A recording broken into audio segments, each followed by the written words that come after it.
어제 우리 꿈먹 행사 참 잘 마쳤어요. 너무나 많은 수고를 해주셔서 감사합니다. 어제 몇 명 정도 온 것 같아요? 어제 한 1,300명 정도가 참여한 것으로 그렇게 잠정 집계가 됐습니다. 봉사자 300명 포함해서 한 1,000여 명 정도 외부에서 이렇게 포함해서 1,300명이니까 한 1,000명 정도가 외부에서 이렇게 또 함께 하신 거죠. 너무너무 참 좋았어요. 그죠? 우리 봉사하는 분들도 너무 행복해했고, 우리 참여한 우리 어린이 또 데리고 오신 부모님들도 너무 고맙다, 너무 준비 많이 해줘서 감사하다 하면서 구석구석 다니면서 모든 그 준비한 것들 즐기면서 행복해 하시는 것을 보고 하나님께 감사하고 또 여러분의 수고에 너무 감사합니다. 제가 볼 때 모든 것이 완벽했다. 정말 완벽했다. 날씨도 너무 좋았다. 최고다. 사실 이 행사 앞두고 예보가 계속 하루 종일 비가 온다고 해서 조금 걱정을 했어요. 비 오면 어떡하지? 그래서 그 전날 우리 금요일 날 심야기도 때 행사에 가장 적합한 날씨를 허락해 달라고 기도했죠. 저는 토요일 날 해가 쨍 하고 날 줄 알았어요. 비가 뚝 그칠 줄 알았어요. 그런데 그냥 뭐 새벽부터 계속 정말 어제는 종일토록 비가 오더라고요. 그래서 좋았어요. 그래서 좋았어요. 제가 여러분들 물어보니까 그래서 좋았다. 오히려 이게 날씨가 너무 좋으면 사람들이 막 애들 데리고 들로 산으로 막 놀러 다닐 텐데 뭐 하루 종일 비 예보가 되어 있으니까 아예 어디 나갈 생각도 안 하고 또 야 우리 성신교회 가자 하고선 많은 분들이 오히려 비가 와서 우리 교회로 더 많이 오지 않았나 하는 생각도 해보고요. 또 어떤 분들은 그러더라고요. 비가 오니까 애들이 교회 와서 나갈 생각을 안 한다고. 다 교회 머물면서 그냥 구석구석 다니면서 우리가 준비한 거 기왕이며 많은 아이들이 와서 계속 즐기면 좋잖아요. 그래서 오히려 비가 온 것이 참 더 좋았다. 물론 밖에서 행사 진행하신 분들 좀 추워서 고생스러웠겠지만 그래도 전체적으로는 비가 온 것이 우리 실내에서 했기 때문에 저 밖에 연병장에서 했으면 조금 그랬겠지만 뭐 교회 안에서 우리가 다 미리 또 오천시 대비도 했기 때문에 아무 문제 없었고 너무 좋았죠. 정말 하나님께서 행사에 가장 적합한 날씨를 주신 줄로 믿습니다. 하나님께 영광의 박수 다시 한번 올려드리죠. 야 이건 너무 아전인수격 해석 아니냐 이렇게 생각하시는 분들 혹시 계십니까? 저는 진심으로 하나님께 감사해요. 왜냐하면 범사의 여호와를 우리는 인정하기 때문 아닙니까? 우리 인생에 일어나는 모든 일들, 크고 작은 일, 또 좋은 일, 안 좋은 일, 사실 다 그것들이 다 하나님의 주권 손 아래에서 이루어지는 거죠. 우연입니까? 아니에요. 운입니까? 그것도 아니에요. 우리는 가장 선하시고 완전하신 하나님의 절대 주권을 믿습니다. 그래서 우리는 항상 절대 긍정, 절대 감사, 모든 상황을 항상 그렇게 긍정적으로 감사함으로 해석을 하는 거죠. 아멘입니까? 그래서 여러분 하나님의 절대 주권, 이 절대 주권을 상징하는 것이 있어요. 하나님의 절대 주권을 상징하는 건 뭘까요? 하나님의 절대 주권을 상징해서 팔 떨어질 것 같아요. 뭘까요? 손이죠. 손. 하나님의 팔, 하나님의 손. 성경에 보면 하나님의 손, 하나님의 팔 이런 표현들이 굉장히 많이 나와요. 실제로 하나님이 우리처럼 어떤 이런 손이 있다는 게 아니라 이게 상징적인 표현인 거죠. 하나님의 강한 능력, 하나님의 권세를 상징을 하는데 오늘 설교 제목처럼 모든 것이 다 하나님의 손에 달려있다. 이 표현은 뭐냐면 모든 것이 다 하나님의 절대 주권 아래 있다 하는 그런 고백인 거예요. 여러분 모든 것이 하나님의 손 안에 달려있음을 믿습니다. 아멘. 근데 여러분 이 손, 이 팔이 하는 일이 뭐죠? 가장 중요한 일이 뭐냐면 붙잡아 주는 거죠. 잡아주는 거죠. 여러분 좀 별로 이렇게 유쾌한 얘기는 아닙니다만 며칠 전에 어떤 서울 강남 한복판에 한 여성이 19층 오피스텔 빌딩 위에서 뛰어내리겠다는 그런 투신 소동을 벌인 적이 있습니다. 사진 살짝 딱 보여주세요. 그게 좋은 내용은 아니어서 서울 시내 한복판에서 벌건 대낮에 19층 빌딩에서 뛰어내리겠다고 소동을 벌인 거예요. 그래서 뭐 소방 당국에서 출동을 하고 경찰들이 출동을 했죠. 그리고 밑에 에어매트를 깔고 경찰 특공대가 옥상으로 올라가서 이 여성을 이제 설득을 막 합니다. 그런데 이제 결정적으로 이 여성이 손을 자기가 스스로 놨는지 아니면 난간을 붙들다가 버티지 못하고 손을 놓쳤는지 모르겠지만 이 손을 이게 떨어진 거예요. 건물에서 이게 놓친 거예요. 근데 그 순간 정말 그 구조대원이 정강석 같이 정말 0.1초의 그 망설임도 없이 그 여성의 머리채를 탁 낚아챈 거예요. 그리고 또 한 손으로는 다른 손을 탁 붙들고 끌어올린 거예요. 그래서 사진 한번 보여주세요. 그래서 다른 분이 또 옆에서 달려들어서 함께 또 이 여성을 탁 붙들어 가지고 끌어올린 거예요. 그래서 결국 이 여성을 살릴 수가 있었어요. 정말 참 많은 사람들이 이걸 보고 정말 무사해서 천만다행이다, 안도의 한숨을 내쉬었고, 이 영상이 이제 이렇게 올라온 걸 제가 보니까 그 밑에 댓글들이 쫙 많이 달렸는데 주로 비난보다는 그래도 응원하고 위로하고 격려하는 그런 글들이 대부분이더라고요. 그래서 야, 우리나라가 아직 그래도 참 따뜻하다 하는 생각을 했습니다. 한번 몇 가지 소개해 보면, 얼마나 힘드셨을까요? 마음이 아파서 눈물 나요. 이제 웃는 날만 있기를. 이런 분도 있었고, 젊은이 살아줘서 고마워. 우리나라에서 살아낸다는 게 얼마나 치열한지 남일 같지 않아서 눈물이 난다. 다들 견뎌냅시다. 이런 분도 있었고요. 모르는 분이지만 제발 다시 살아보세요. 응원하겠습니다. 이런 분도 있었고, 현장에서 봤는데 밑에서 보던 사람들 제발 당신 살라고 간절하게 기다리다 구조되니까 박수치더라. 당신 살았다고. 당신이 살길 바라는 사람들이 더 많다는 거 알고 꼭 힘내서 살아. 이런 어떤 글들 있더라고요. 사실 이분이 왜 거기에 매달려야만 했는지 그 이유를 모르죠. 그리고 그가 감당하고 있는 그 삶의 무게 모르죠. 우리가 알 수는 없지만 그런 한 가지 분명한 건 있습니다. 뭘까요? 누구라도 먼저 손을 내밀어서 붙잡아줘야 한다는 거죠. 그렇지 않습니까? 비난하고 정죄할 수 있겠습니까? 그럴 수 없는 거죠. 그래서는 안 되는 거죠. 살려고 사실은 거기 올라간 거 아닐까요? 살고 싶어서. 그러니까 누구라도 정말 손을 내밀어주고 손을 잡아주고. 그래서 여러분, 이 여성을 붙잡아준 그 구조대원들을 뭐 다들 막 칭찬일세. 그러면서 이 여성을 잡아준 그 손을 금손이다, 금손 하는 그런 표현의 댓글도 봤습니다. 자, 제가 왜 이 손 얘기를 강조하냐면, 요셉 우리 이야기 계속 보고 있는데 사실 요셉도 그래요. 요셉 위기 때마다, 낭떠러지에 떨어질 때마다, 구덩이에 갇힐 때마다 하나님께서 그 손으로 요셉을 뭐 해주신 거예요? 붙잡아 주신 거예요. 구덩이에서 끌어올려 주시고. 그래서 사실 우리가 요셉 참 다 좋아하잖아요. 제 아들 이름도 요셉이거든요. 요셉 참 좋아하잖아요. 왜 좋아합니까? 요셉의 성공담 참 좋아하죠. 정말 뭐 노예로, 죄수로 밑바닥까지 떨어졌지만 나중에는 뭐가 됩니까? 애굽의 막 총리가 되잖아요. 정말 입지전적인 인물이죠. 그래서 사람들이 요셉을 보면서 막 정말 성공담에 환호하고 그래서 좋아하는 것 같아요. 하지만 사실 성경이 우리에게 말하고 싶은 것은 그런 단순히 한 사람의 그 성공담, 야, 요셉이 정말 이 어려움 속에서도 자기 인생을 포기하지 않고 성실하게 끝까지 꿈을 위해서 참고 견뎌서 결국 그 자리에 올라갔더라 하는 요셉의 성공담을 얘기하는 게 아니에요. 성경이 말하고 싶은 것은 요셉이 어떤 환경과 상황에 처하든지 하나님께서 결코 요셉을 놓치지 아니하시고 요셉을 손으로 붙들어 주셨다 하는 것을 말하고 싶은 거죠. 다시 말하면 요셉의 이야기 같지만 하나님 이야기, 하나님의 이야기가 사실 우리가 지금 보고 있는 이 성경인 거죠. 그러니까 요셉의 인생을 한마디로 우리가 표현하자면 하나님의 손에 붙잡혀 있는 인생이라고 정의를 할 수 있을 것 같아요. 한번 따라합시다. 하나님 손에 붙잡힌 인생. 그게 바로 요셉의 인생이라는 거죠. 근데 사람들은 자기 손으로 요셉의 인생을 쥐고 흔들 수 있다라고 착각한 사람들도 있었어요. 대표적으로 요셉의 형들이죠. 요셉의 꿈을 듣고 막 너무 배가 아픈 거예요. 그리고 화가 나는 거예요. 그래서 요셉의 꿈이 어떻게 되나 보자 하고 자기들 손으로 요셉을 죽이려고 했어요. 그리고 자기들 손으로 결국은 요셉을 노예로 팔아버리지 않습니까? 자기들이 요셉의 인생을 좌지우지하는 줄 알았을 거예요. 또 있죠, 보디발. 당시 노예 주인은요, 뭐 생사 여탈권을 자기가 손에 가지고 있었어요. 얼마든지 뭐 죽일 수도 있고 감옥에 보낼 수도 있고. 그러니까 요셉의 인생을 자기 손에 쥐고 흔들 수 있을 거라고 생각을 했을 거예요.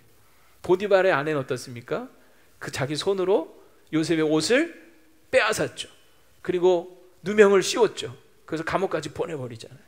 그러니까 이 보디발의 아내도 요셉의 인생을 자기가 좌지우지하는 줄 알았을 거예요. 하지만 그들은 착각한 거죠. 여러분, 어느 누구도 우리를 때로는 힘들게 할 수 있을지는 모르지만 우리 인생을 좌지우지할 수는 없습니다. 우리 인생의 모든 생사화복을 주관하시는 분은 하나님이십니다. 우리를 높이기도 하고 낮추기도 하고 살리기도 하고 죽이기도 하시는 분은 누구십니까?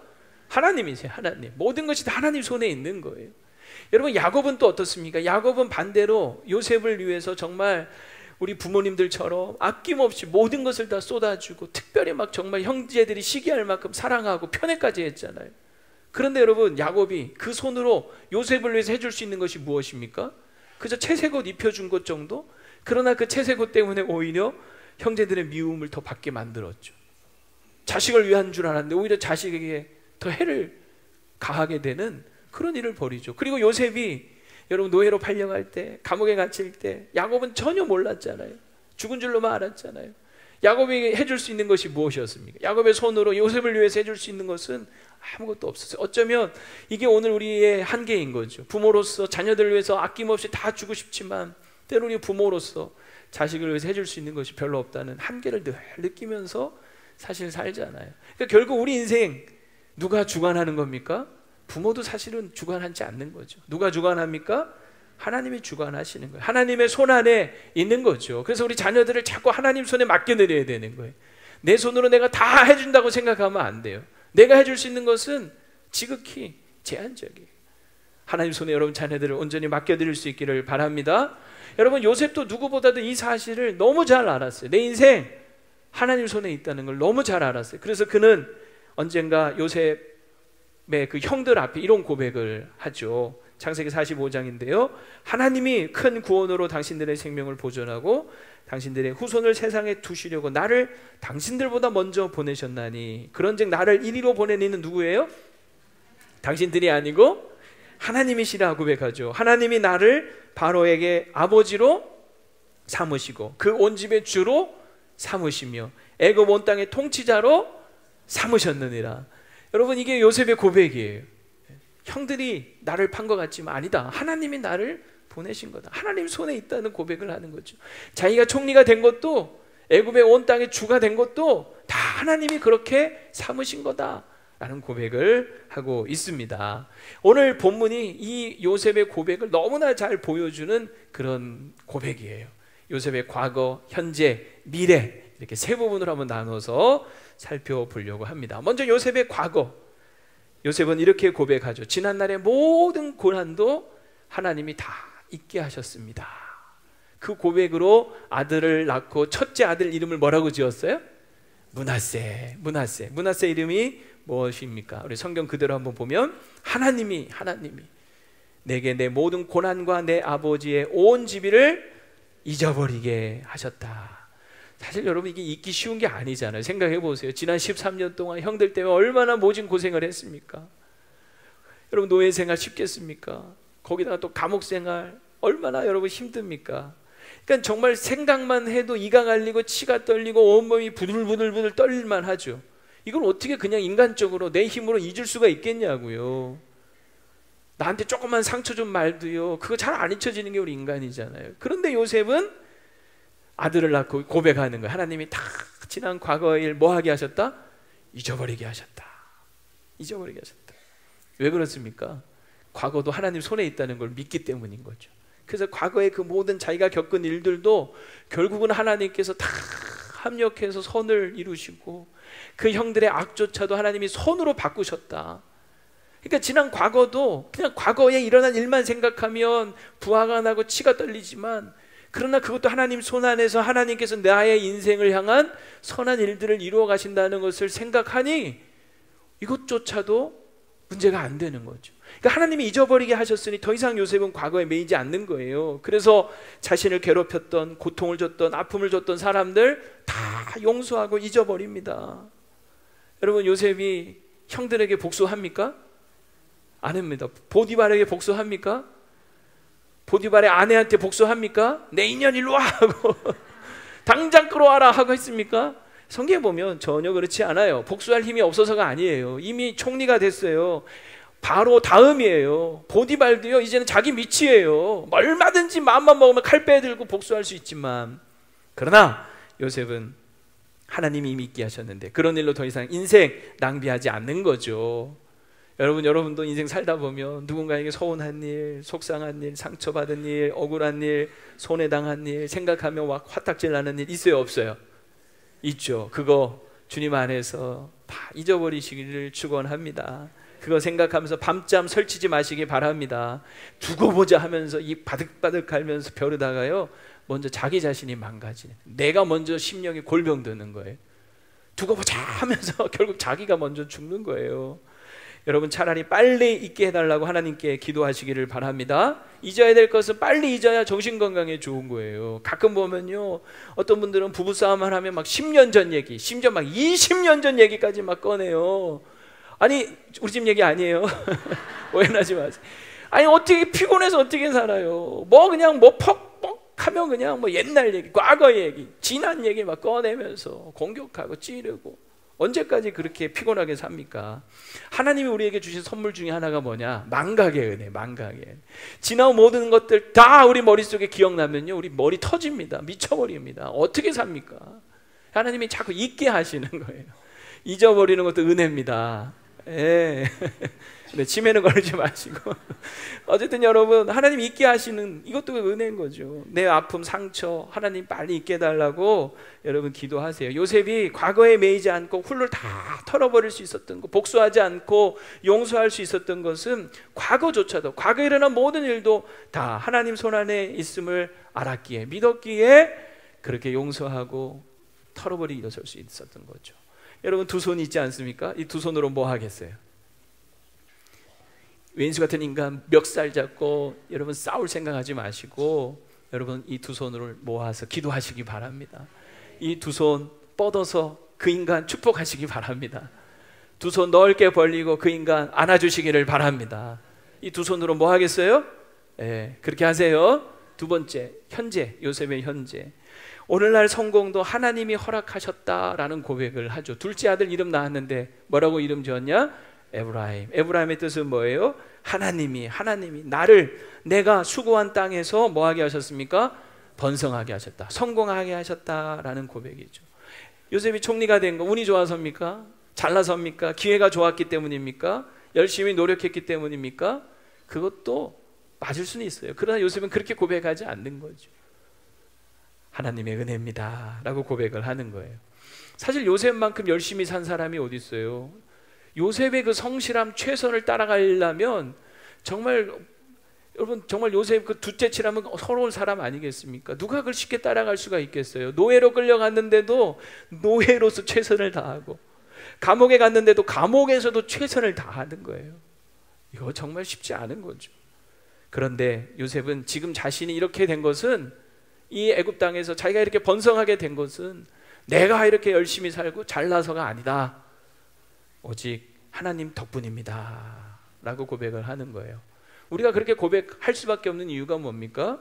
내가 열심히 노력해서 좋은 결과를 얻었다라고 할지라도 여러분 그 수고를 헛되지 않게 하시는 분은 누구시기 때문에? 하나님이시기 때문에. 여호와께서 집을 세우지 아니하시면 세우는 자의 수고가 헛되고, 여호와께서 성을 지키지 아니하시면 파수꾼의 깨어 있음이 허사로다. 시편 127편의 고백 아닙니까? 정말 하나님이 지켜주시고 은혜 베풀어 주셔서 오늘 우리의 현재가 있는 것이죠. 그래서 자꾸 하나님이 하셨습니다, 하나님이 하셨습니다, 다 하나님의 은혜입니다 라고 고백하면서 감사와 영광을 하나님께 돌리실 수 있기를 바랍니다. 그게 여러분 전도하는 거예요. 그게 하나님 자랑하는 거죠. 하나님 자꾸 말하는 거죠. 작년에 여러분 다니엘 기도회 그 셋째 날 간증자로 서셨던 탈북민 여성이 있어요. 정윤아 씨라고. 이분이 간증을 한 것을 듣고 많은 은혜 받으셨죠. 기억 잘 안 나시겠지만. 근데 이분이 또 CBS 새롭게 하소서에 나와서 또 간증을 한 적이 있어요. 제가 그 CBS 새롭게 하소서 간증을 들어보니까 이분이 이제 북한에서 이제 탈북을 한 거잖아요. 아버지는 뭐 고위층 간부였고요, 부족함이 없이 살았던 그런 여성인데 어쨌든 탈북을 했어요. 근데 이분이 여러분 북한이라고 하는 사회가 뭐 김일성, 김정일, 뭐 김정은 뭐 완전 독재 체제 속에 머리부터 발끝까지 완전히 세뇌당해 있는 사람이잖아요. 그런데 그가 탈북을 하고 나서 그러니까 완전히 무신론의 유물론 사상에 뭐 하나님의 하자도 모르는 꺼내지 않는 그런 세상에 살다가 처음으로 자신이 하나님에 대해서 관심을 갖게 된 계기가 있다는 거예요. 그게 뭐냐면 한국 드라마, 이 방송 뭐 이런 거를 즐겨봤는데 하루는 그 여러분 이제 연말 이렇게 되면은 뭐 이런 이제 시상식 같은 거 하잖아요. 그런데 어떤 한 이제 연예인들이 나와가지고 그 수상을 탁 하고 소감을 발표하는데 뭐라고 해요? 하나님께 모든 영광을 돌립니다. 트로피를 탁 들면서 하나님께 막 영광을 돌리더라는 거죠. 너무 이상했다는 거예요. 자기가 영광을 받아야 할 자리에서 도대체 하나님이 누구길래, 어떤 분이길래 저렇게 하나님께 영광을 돌린다고 할까 하는 생각을 하면서 처음으로 하나님에 대해서 궁금함이 생겼다. 그래서 이분이 나중에 예수님 믿고 뭐 간증자로 나온 거 아니겠습니까? 여러분, 가정에서든 직장에서든 누구를 만나든 뭐 차를 마시든 밥을 먹든 늘 입술에서 하나님을 말하기를 바랍니다. 하나님 자랑, 자식 자랑 하면서도 하나님 자랑. 우리 자식 잘 된 거 다 하나님 은혜야.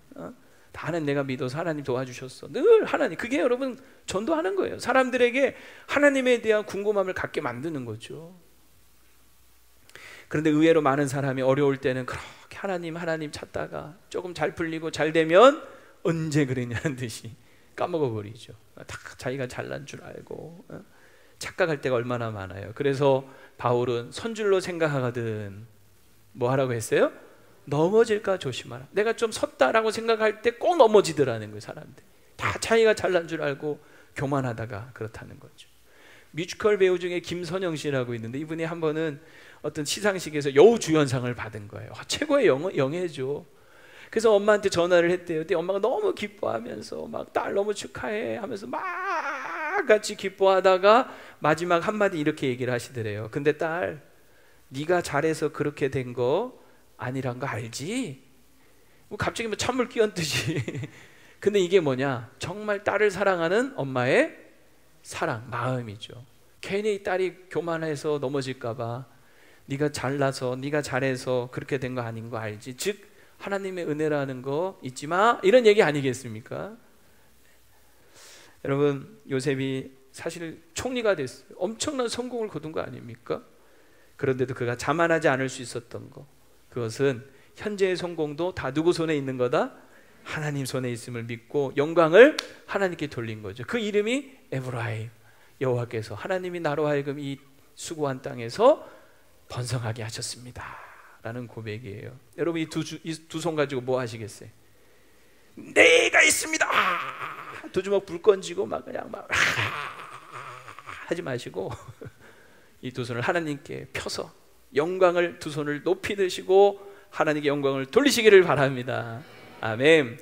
세 번째, 미래, 요셉의 미래. 앞날의 모든 소망도 하나님이 다 말씀해 주셨죠. 그 말씀대로 요셉은 삽니다. 여러분, 요셉이 애굽의 총리가 되었을 때 한 일은 뭐냐?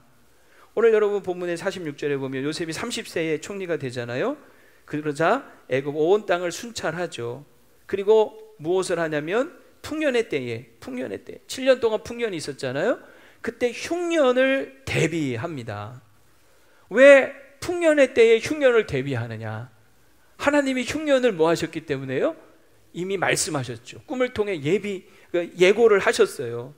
그래서 요셉은 하나님 말씀대로 반드시 7년 흉년, 이 흉년이 7년 풍년을 다 집어삼킬 만큼 심할 것을 알았어요. 믿었어요.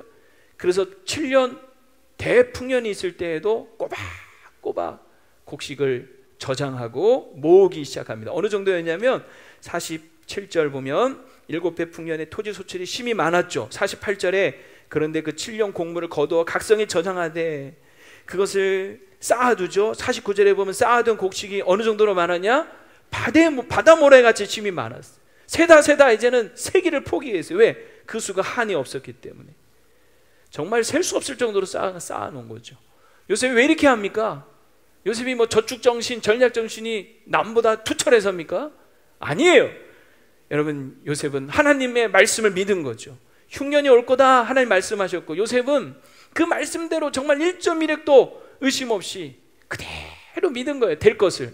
그래서 일말의 의심도 없이 하나님의 말씀을 믿고 하나님의 말씀대로 준비를 한 거죠. 역사의 주관자가 하나님이시고 미래의 모든 것이 다 하나님 손에 달려있음을 믿은 겁니다. 그래서 풍년의 때에도 흉년을 대비하는 거예요. 그러자 어떤 일이 벌어지느냐, 실제로 흉년이 닥쳐도 소망을 잃어버리지 않더라 하는 거예요. 자, 계속 본문을 보시면 53절에 좀 넘어가서 보면 요셉의 말과 같이 여러분 흉년이 진짜 시작되잖아요. 53절 애굽 땅의 7해 풍년이 뭐하고 그치고, 54절 요셉의 말과 같이. 이 요셉의 말과 같이 이 말은 가로 제가 치고 했어요. 뭐라고 했느냐면 하나님이 꿈을 통해 말씀 알려주신 것과 같이 이 뜻인 거예요. 실제로 하나님 예고하신 대로 여러분 흉년이 들기 시작하죠. 그래서 온 땅에 여러분 이제 사람들이 굶주리고 먹을 것이 없게 되기 시작하는 거예요. 다들 이제 죽겠다, 못 살겠다, 이제 뭐 소망 없다, 우리 다 굶어 죽게 생겼다, 아우성을 치고 있을 때, 그러나 그때에도 누구에게는 소망이 있었어요? 요셉에게는 여러분 소망이 있었습니다. 사람들이 다 망했다 죽었다 할 때도 요셉은 소망을 품고 있었어요. 요셉에게 가면 소망이 생겼어요. 요셉에게 가면 살 수가 있었어요. 그래서 사람들이 55절에 보면 다 굶어 죽게 생겼으니까 왕에게 가서 살려달라고 부르짖죠. 그런데 왕도 답이 없는 거예요. 누구한테 가라고 합니까? 요셉에게 가서 그가 시키는 대로 하라. 그래서 57절에 보면 정말 천하가 다 요셉에게로 이릅니다. 왜? 요셉만이 이 위기 속에서 자신들을 살릴 수 있는 유일한 소망이 되었기 때문인 거죠. 어떻게 이런 일이 가능했느냐? 요셉이 미래에 모든 일어날 일들을 말씀하신 하나님의 말씀을 그대로 믿고 준비했기 때문인 거죠. 여러분 꼭 기억하십시오. 우리가 하나님의 말씀대로 살면 소망을 잃지 않습니다. 말씀은 항상 우리에게 소망을 줍니다. 우리의 미래 불안하고 두렵죠. 어떻게 될지 몰라요. 하지만 여러분 말씀대로 살면 말씀은 우리에게 소망을 줄 줄로 믿습니다. 하나님의 말씀은 우리 발의 등이요 길의 빛 아닙니까? 아무리 인생 우리 앞날 깜깜하고 어둡고 앞이 보이지 않아도요, 말씀을 의지하고 살다 보면 말씀이 우리에게 빛이 되어주고 등이 되어주는 거예요.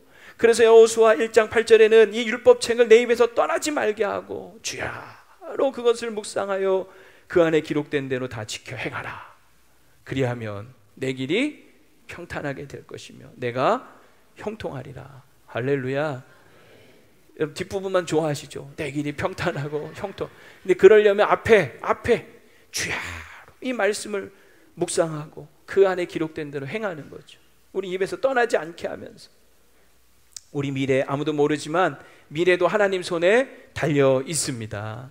그래서 요셉이 풍년의 때에도 하나님 말씀대로 철저하게 준비했기 때문에 남들은 다 소망 없다고 하지만 요셉은 소망이 있었고 소망을 오히려 사람들에게 전해주는 소망의 통로가 될 수 있었던 거예요. 여러분 이 두 손 가지고 뭐 잡으시겠어요?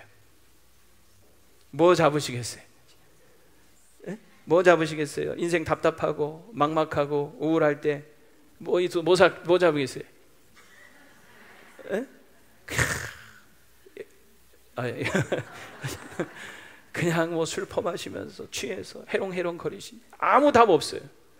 이 두 손으로 하나님 말씀을 붙잡고 이 두 손으로 말씀을 펴고 이 말씀을 여러분 묵상하고 읽으시기를 축원합니다. 말씀 속에 우리 미래의 소망이 있을 줄로 믿습니다. 모든 것이 정말 하나님 손에 달려 있습니다. 우리의 과거의 고난도 현재의 성공도 미래의 소망도 하나님 손에 달려 있어요. 하나님이 그 손으로 우리를 붙잡아 주십니다. 여러분 살다 보면 힘들 때 있죠. 정말 다 포기하고 싶을 때, 외롭고 지칠 때, 두렵고 떨릴 때 있죠. 수술실에 누워있을 때 있죠. 수술을 앞두고 마취되기 전에 누워있을 때 얼마나 두렵고 떨려요. 저도 옛날에 눈 수술할 때 그 20분 수술하는데 얼마나 떨리는지. 차라리 마취를 해버리면 좋은데 정신은 멀쩡한데 누가 옆에 와서 정말 손 잡아주면 너무너무 좋겠더라. 안 잡아주더라고요. 정말 누가 이때 간호사라도 좀 모르는 여자지만 손 잡아주면 좋을 텐데 이런 생각이 저절로 들더라고요. 시험장에 홀로 들어갈 때 있지 않습니까?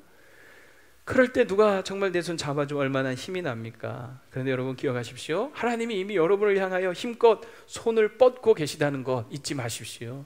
미켈란젤로가 여러분 성 시에스타나 성당 천장하에 그렸던 천지창조의 아담의 창조, 이 그림 유명한 그림이잖아요. 우리 복음 제시할 때 많이 쓰는 그림인데 보여주세요. 여기 보면 하나님을 형상화했어요. 하나님은 모양이 없으신 분인데 미켈란젤로가 굳이 형상을 그렸어요. 위험을 무릅쓰고. 근데 이 메시지, 여기에 어떤 메시지를 담았다는 거죠. 저 그림을 해석하는 그 해석이 뭐냐면, 여러분 보세요. 하나님은 지금 빨가벗고 있는 사람이 누구예요? 아담이죠. 아담은 탁 이렇게 하고 이제 뭐 거만하듯이 이렇게 앉아 있는데, 하나님은 그 아담을 향하여 지금 손을 있는 힘껏 뻗고 계시는 거예요. 확대를 해주시면 하나님은 손을 다 뻗고 계세요. 아담은 이러고 있어요. 이러고 있어요.